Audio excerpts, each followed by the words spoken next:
চারপাশ অন্ধকারে ঢেকে গেল। বাতাস থেমে গেল। শুধু ঘড়ির টিকটিক শব্দ কানে বাজছিল। ঠাম্মি ভয়ে জমে গেছে। অভি ভয়ে কাঁপছে। সামনে শোভা দাঁড়িয়ে, আর নিচ থেকে আসছে সেই কর্কশ গলা, এই প্রতিশোধ আমার। ঠাম্মি হঠাৎ ফিসফিস করে বলল, না, এটা তো সম্ভব নয়। তুমি তো বহু বছর আগে। শোভা হঠাৎ চিৎকার করে উঠল, না, এই প্রতিশোধ আমার।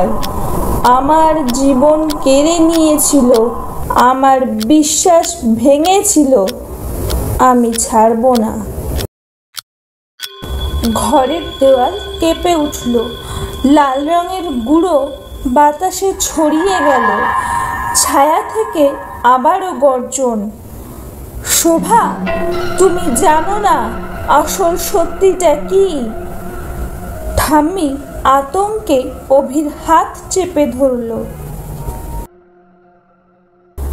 ঘরটা হঠাৎ কেঁপে উঠল, আর চারপাশে ভেসে উঠল অতীতের ছবি। অভি দেখল ঠাম্মির ছোটবেলা। শোভা আর ঠাম্মি একসাথে হাসছে, খেলছে, কিন্তু হঠাৎ এক অন্ধকারময় পুরুষের ছায়া এসে দাঁড়ালো তাদের মাঝখানে। শোভা কেঁদে উঠল, সে আমাকে প্রতারণা করেছিল, আমাকে ব্যবহার করেছিল, আমি বিশ্বাস করেছিলাম, আর সেই বিশ্বাসের মূল্য দিতে হয়েছে মৃত্যু দিয়ে। ঠাম্মি হতাশ হয়ে বলল, শোভা, আমি জানতাম না, আমি তোকে বাঁচাতে পারিনি, আমি দোষী। শোভা ঠাম্মির দিকে আঙুল তুলে বলল, তুই শুধু দোষী না, তুই আমার শপথ ভেঙেছিস। আমরা একে অপরের রক্তের মতো ছিলাম, অথচ তুই আমাকে ফেলে রেখে বেঁচে গেছিস। তোর বংশধরের ওপর দিয়ে যাবে আমার প্রতিশোধ। অভি ভয়ে পিছুতে লাগলো, কিন্তু হঠাৎ পেছনের দরজা বন্ধ হয়ে যায়। সে যেন বন্দী হয়ে যায়।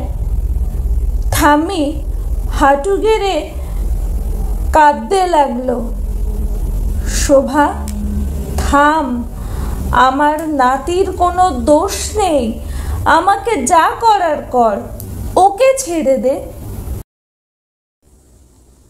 হঠাৎ ঘড়ির কাঁটা থেমে গেল। টিকটিক আওয়াজও বন্ধ হয়ে গেল।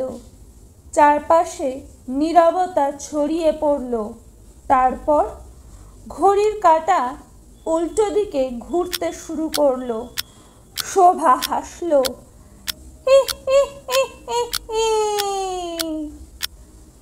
সময়কে আমি আমার ইচ্ছে মতো চালাবো, যতক্ষণ না প্রতিশোধ পূর্ণ হয়। চারপাশে বাতাস বইতে শুরু করলো।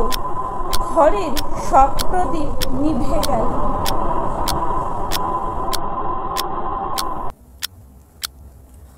শোভা অভির দিকে তাকিয়ে বলল, তুই ওর রক্ত, এখন থেকে তুইও অভিশপ্ত।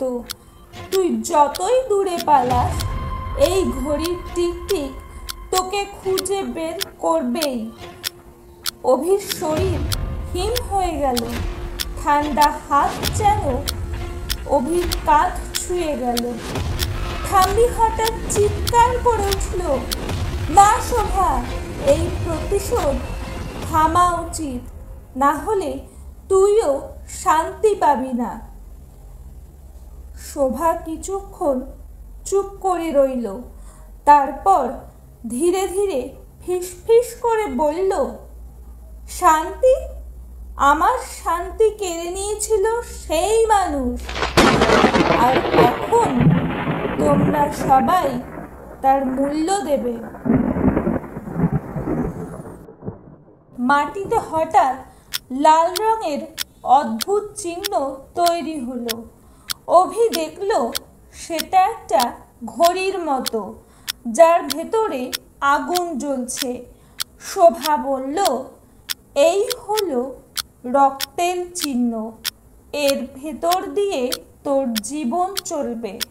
প্রতিটি টিকটিক সাথে তোর বাকি সময় কমবে, যতক্ষণ না আমার প্রতিশোধ পূর্ণ হয়। অভির বুক ধড়ফড় করছিল। মনে হচ্ছিল ঘরটা অভির চারপাশ গিলে নিচ্ছে। ছায়ার ভেতর থেকে আবারও সেই কর্কশ গলা শোনা গেল, শোভা থেমে যা, নইলে তুইও ধ্বংস হয়ে যাবি। শোভা রাগে চেঁচিয়ে উঠল, আ! আমি ধ্বংস হলে হব, কিন্তু আগে ওদের ধ্বংস করব। ঠাম্মি কাঁপা কাঁপা গলায় বলল, না না শোভা, ওরা নির্দোষ। অভিশাপ থামাও, না হলে এই অন্ধকার পুরো শিমুলপুরকে গ্রাস করবে। হঠাৎ ঘর ভেঙে গেল। চারপাশে ধোঁয়া আর কুয়াশা। অভি কিছুই দেখতে পেল না, শুধুই সেই টিক টিক টিক শব্দ।